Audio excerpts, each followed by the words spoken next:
Bonjour, I'm Aurelie. I'm a consultant with Festive and I'm the very happy moderator of the Young Leaders Summit this year. I'm here with Amir and Tom, who are two of our participants. So before we kick off, Amir, can you introduce yourself? Sure. So my name is Amir Mohajer. I'm the managing director of Snapptrip, which is a local OTA in Iran. Hi, I'm Tom. I'm the CEO of TapTrip, based in Manchester in the UK, and we're a B2B travel solution for SMEs that's trying to disrupt the TMC space. Nice, so two very different backgrounds. Yeah. So we kicked off the summit yesterday with an afternoon dedicated to empowerment. So can I ask you what were your impressions or your highlights of our program? Sure. Tom? Yeah, so for mine, it was kind of mainly meeting the people, because one of the things that I really enjoyed was meeting people from different backgrounds, understanding how their careers went, and also we went into different groups, and that was really useful to understand their different, like what their motivations are, how they're going to get there, and you can share. So I think the sharing and collaboration part was really big for me because I learned a lot from them as well. So I found that really enjoyable. Nice. Yeah. What about you, Amir? Yeah, for me, having this inspiring group of young people in the same room and hearing all about the exciting things that they're doing and the opportunity to learn from them and learn from their experience, that was a good way to get the conference started. Yeah. So we indeed had that icebreaker exercise where I asked each of you to think about your milestone and how you need to, what you need to do to get there. And can I ask you to share what your milestone I think was? ours was the same. Yeah, exactly. Pretty much. Yeah. Acquisition, kind of. Well, I think for me it was just grow the business to a level that we actually start to make a difference in the industry. So one of the things that we found, especially with our business, is 90% plus of SMEs don't have a travel solution. So it's getting to them and then annoying the big boys a bit more, where they have to come looking and see what we're actually doing. Okay. Yeah, it's a similar thing for us. So we've been growing very fast over the past few years, hitting our targets, overcoming our targets. But I think until you actually exit the startup that you've been working on, you don't really feel like, that mantra of success hasn't been realized yet, even though you're growing super fast. So exit is the milestone that I'm trying to look forward to. And I really like that. So it means you're developing a project, something that you love, but you already know that you kind of have that deadline because you have that ambition, and then move forward to another project. Well, not necessarily. I think I don't think I would necessarily move away from the business if we manage to exit it. Okay. Right, I would continue on, but I think it's for the whole team. Like we have a team of 250 people now at Snapptrip, and so I think it's just a good milestone to celebrate what we've actually managed to achieve once we get to that exit stage. Nice. From my perspective, it's I've raised too much money from VCs in my life to understand that it's really hard, really difficult, and a lot of politics and a lot of building FOMO within the raising money. And it takes a lot of time and it's very stressful. So ideally it's get to acquisition rather than having to raise hundreds of millions of pounds. Okay. And then become a VC-owned business instead. So that's the way to scale up. Yeah, then. exactly. So what I love when I read your bios on social media, and then when we had a chat like in real life, you say, Tom, so I founded a couple of startups, I failed, I succeeded, and here I am with another project with the objective of disrupting a little bit the business travel industry. And when we had our chat, Amir's like, yes, I'm from Iran, I love my country, and I traveled, I was a student in different markets, and now I want to bring that knowledge back to my home country to build something and make it digital. So that's whole wave. Like we had our chat, like saying it's easy to book a flight to Iran, but the whole process then is like it needs to be digitalization needs to happen. Yeah, absolutely. So, in Iran, my vision is that the country has such a great value proposition for travel, right? So, it has 23 UNESCO heritage sites, a lot of different beautiful kind of locations to visit, but and it's like from a cost point of view, it's the cheapest destination right now, right? But access is difficult. So if you, as from anywhere in the world. If you want to come to Iran, you can book your flight, but booking your hotel, booking your activities, that's right now not available on any of the major OTAs. So that's one of the things that Snapptrip's aiming to address. So Okay. we've brought that inventory online, and now we're looking to, find distribution partners to actually enable international travelers to come and book their accommodations in advance and like normal, way of doing travel anywhere else in the world.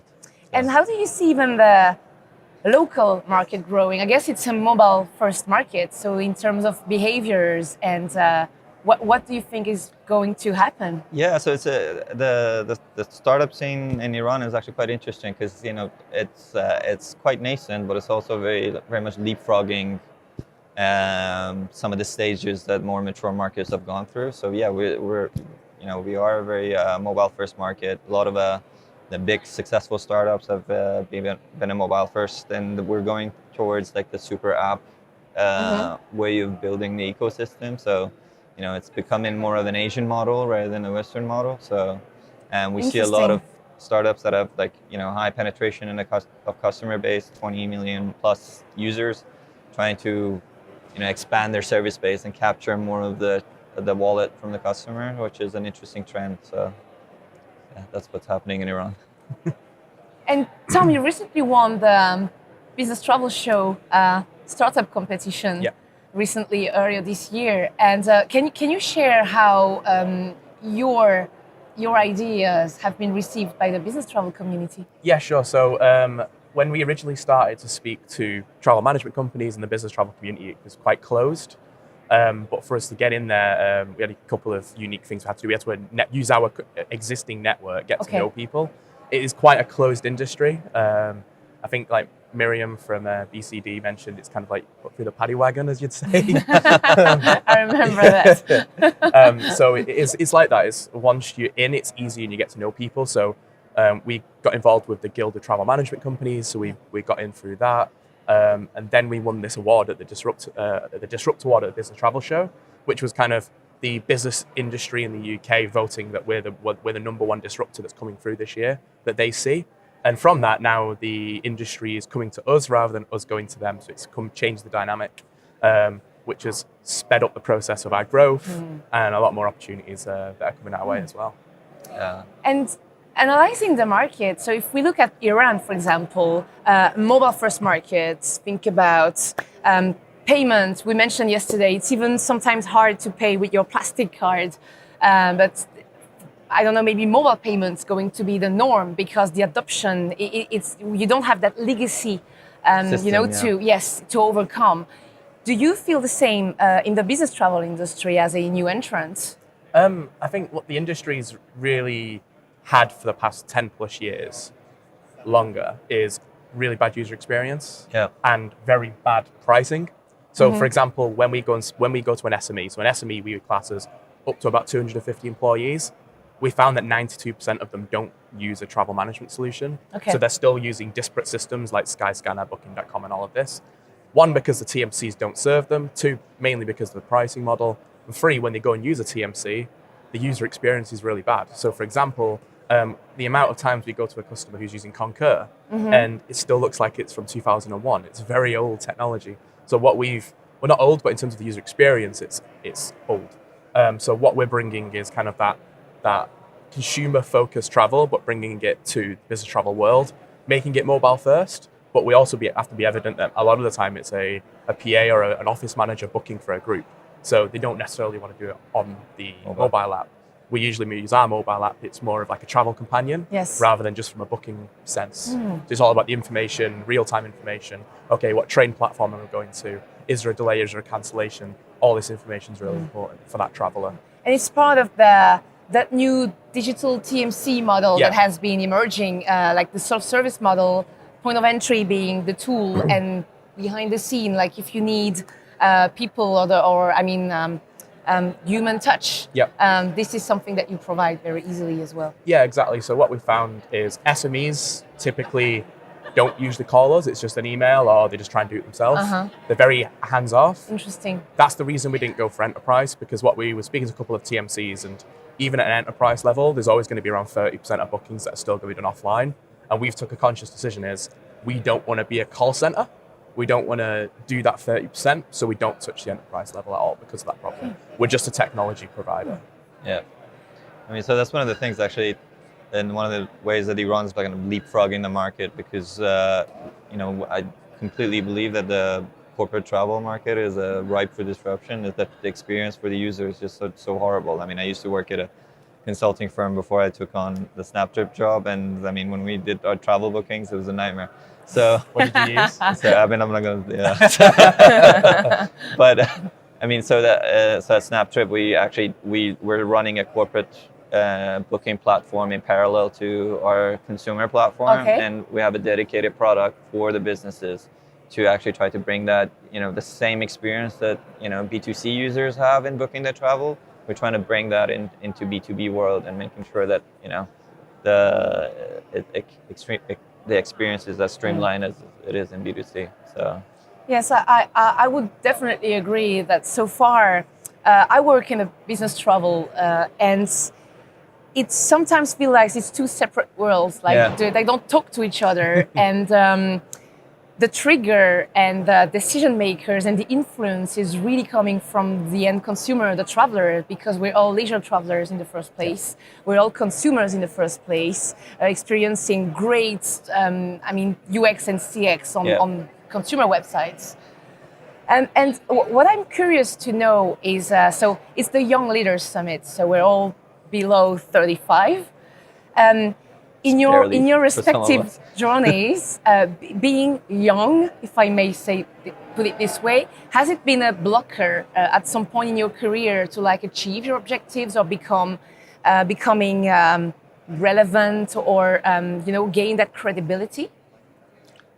After you. I mean, I think you're gonna take that one if you're 24 years old.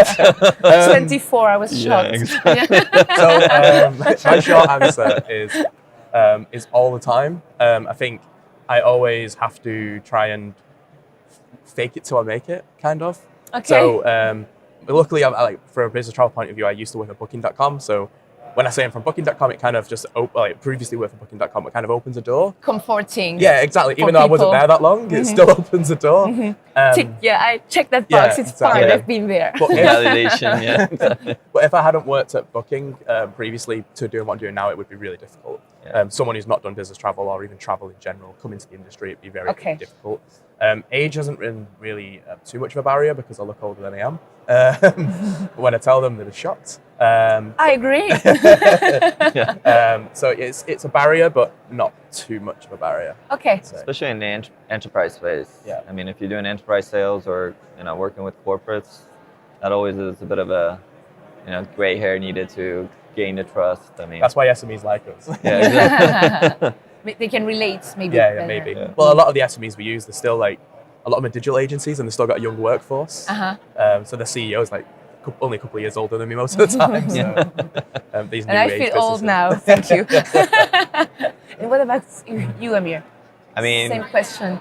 I'm, just about made it to the Young Leaders Summit. So, so pushing. Yeah, I passed. Yes, I don't have that problem anymore though. But I mean, I had a similar experience. So I started a startup before Snapptrip, and that was more of an enterprise play, and I definitely felt the challenge of actually getting buy-in from key executives as someone that's 28, 29 years old. So